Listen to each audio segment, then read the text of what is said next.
Hello bachcho, let's read the question. Question says that the north-south polarities of a electromagnet can be found easily by using first option is Fleming right-hand thumb rule, second option Fleming left-hand thumb rule, third option clock face rule, fourth option left-hand thumb rule. Okay discuss करते हैं तो यहाँ पे इस question का की concept क्या हो जाएगा।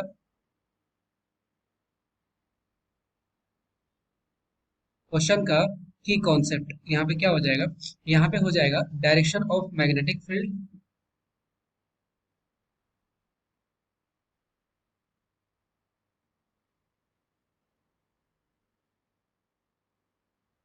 Direction of magnetic field in electromagnet.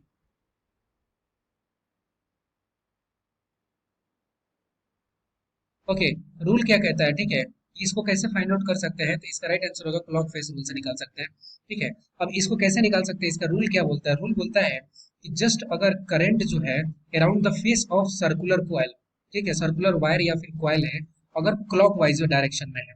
Just consider कर रहे हैं कि इस तरह का अगर कोई है,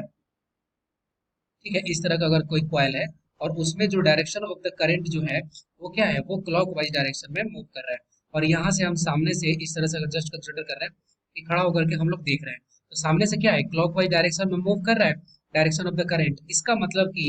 100% ये जो होगा वो कौन सा पोल होगा, वो होगा साउथ पोल, साउथ पोल। और इसी के अपोजिट अगर बात करते हैं तो इसका अपोजिट क्या बोल सकते हैं कि जस्ट अगर मान लेते हैं कि यहाँ पे हो गया और यहाँ पे एंटी क्लॉकवाइज डायरेक्शन में अगर रोटेट कर रहा है, और अगर हम लोग सामने से अगर देख रहे हैं, ठीक है, यहाँ से अगर जस्ट कोई अगर देख रहे हैं तो यहाँ पे एंटी क्लॉकवाइज है, इसका मतलब कि ये जो होगा वो कौन सा पोल होगा, वो होगा नॉर्थ पोल, नॉर्थ पोल। और इस तरह से हम लोग पोलैरिटी को अच्छे से और जल्दी फाइंड आउट कर सकते हैं। फाइंड आउट करने के लिए कौन सा रूल लगाए हैं, इसके लिए लगाए हैं clock face rule, clock face rule. कौन सा ऑप्शन सही हो गया, option C. I hope you will be understood it well, best of luck, thank you.